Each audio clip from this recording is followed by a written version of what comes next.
साल 2011 में जब पश्चिम बंगाल विधानसभा चुनाव में टीएमसी की सरकार बनी और ममता बनर्जी मुख्यमंत्री चुनकर आई, तब टीएमसी को जो कुल वोट मिले थे, वो करीब 47% थे। और तब भारतीय जनता पार्टी का पश्चिम बंगाल विधानसभा चुनाव में कोई भी विधायक चुनकर नहीं आया था और भारतीय जनता पार्टी का जो वोट प्रतिशत था, वो महज 4% था, यानी कि 4% था। इसके 5 साल बाद साल 2016 में फिर जब दोबारा विधानसभा चुनाव हुए, तब केंद्र में नरेंद्र मोदी सरकार आ चुकी थी और इस चुनाव में भारतीय जनता पार्टी को जो वोट प्रतिशत मिला, वो 4% से बढ़कर 10% में पहुंच गया और 3 भारतीय जनता पार्टी के विधायक पश्चिम बंगाल विधानसभा में चुनकर आए। जबकि ममता बनर्जी की पार्टी यानी कि टीएमसी का जो वोट प्रतिशत था, वो दूसरे कार्यकाल में 38 से 44% तक ही पहुंचा। ये 2 चुनाव का मैंने आपको अभी आंकड़ा बताया, लेकिन जब मैं तीसरे चुनाव को आपको आंकड़ा बताऊंगा, तो आपको आने वाले चुनाव की क्या तस्वीर होगी खुद ब खुद समझ में आ जाएगी। अब आ जाते हैं 2019 के लोकसभा चुनाव में। लोकसभा चुनाव में सबसे पहले भारतीय जनता पार्टी ने अपना दमखम दिखा दिया। इस लोकसभा चुनाव में भारतीय जनता पार्टी का 41% वोट प्रतिशत बढ़ा, यानी कि 10 से सीधा भारतीय जनता पार्टी 41% में आ गई।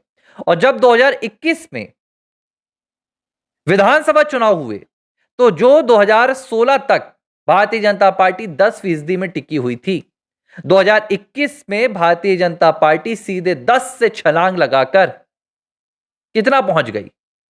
38% वोट प्रतिशत पर। विधानसभा के भीतर भारतीय जनता पार्टी की 77 सीटें भी आ गई। अब दूसरी तरफ ममता बनर्जी का आप देखिए, 2011 में 38%, 2016 में कितना बढ़ा? 6% बढ़ा, 44 हुआ और 2021 में कितना बढ़ा? महज 3%।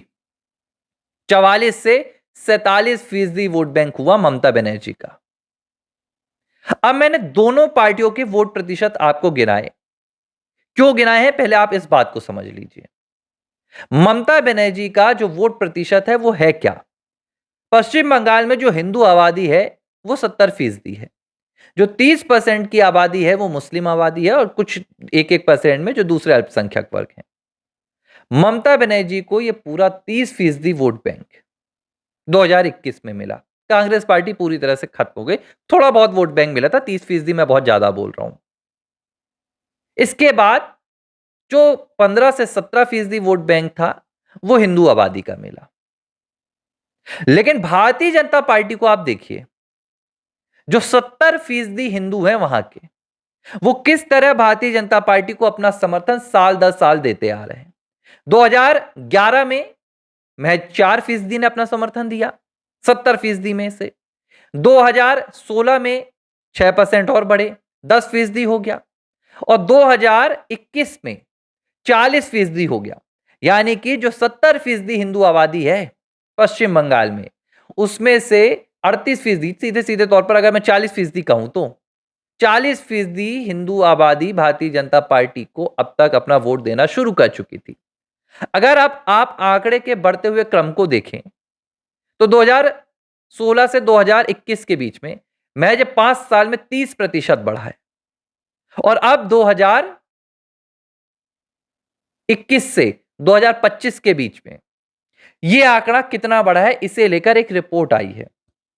यह रिपोर्ट भारतीय जनता पार्टी की नहीं है, यह रिपोर्ट टीएमसी ने अपनी ही सरकार के अधिकारियों से तैयार करवाई, जिसमें पूछा गया कि आप राज्य में ऐसा एक सर्वे कीजिए जिससे यह पता चले कि फिलहाल जो लहर है वो किसके तरफ है और हमारा वोट बैंक कितना स्टेबल है, हमारे वोट बैंक में कितनी सेंध लगा दी गई है।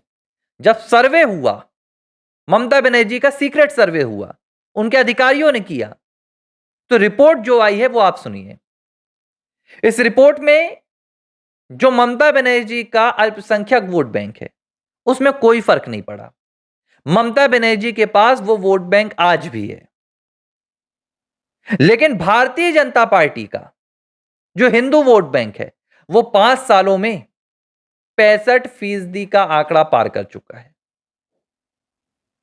सीधे सीधे 65% का आंकड़ा, यानी कि जो भारतीय जनता पार्टी से अपने 40% तक पहुंच गई थी, वो अब 25% और वोट बैंक अपना पिछले 5 सालों में एड ऑन कर चुकी है।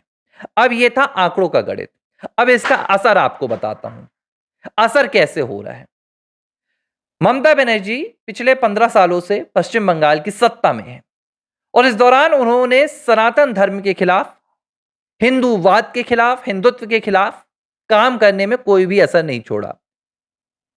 उन्होंने अपराध का जबरदस्त तरीके से बढ़ावा दिया, दंगों के दौरान हिंदू पक्ष को कमजोर करने की साजिश की, दंगाइयों को बचाया, वोट बैंक जो उनका अल्पसंख्यक तुष्टीकरण वोट बैंक था उसे संजोने के लिए ममता बनर्जी इतनी बड़ी भूल कर गई कि उन्होंने पूरे पश्चिम बंगाल के हिंदुओं को जागृत कर दिया।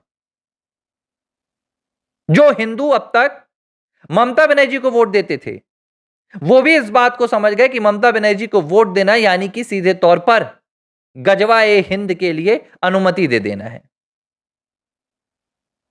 अब ये पूरा हेरफेर हुआ वोट बैंक में। अब आप समझिए ममता बनर्जी क्या कर रही हैं। 2026 में विधानसभा चुनाव आने वाला है। इस विधानसभा चुनाव में पहली बार ऐसा हो रहा है, 15 सालों में ये कभी नहीं हुआ। वो ममता बनर्जी जिन्हें जय श्री राम के नारों पर दंगे नजर आते थे, जो कहती थी कि जय श्री राम के नारे दंगाई लगाते हैं, मैं जय श्री राम का नारा नहीं सुन सकती हूं, ये ममता बनर्जी के बयान थे। आज वो ममता बनर्जी 3 बड़े ऐलान कर चुकी है। एक तो जगन्नाथपुरी की तर्ज पर दीघा में मंदिर बनवा रहे हैं, ठीक है। दूसरे मंदिर का हाल ही में ममता बनर्जी ने ऐलान किया। यह मंदिर कहा जा रहा है कि पश्चिम बंगाल में बनेगा और यह भारत का सबसे बड़ा महाकाल का मंदिर होगा।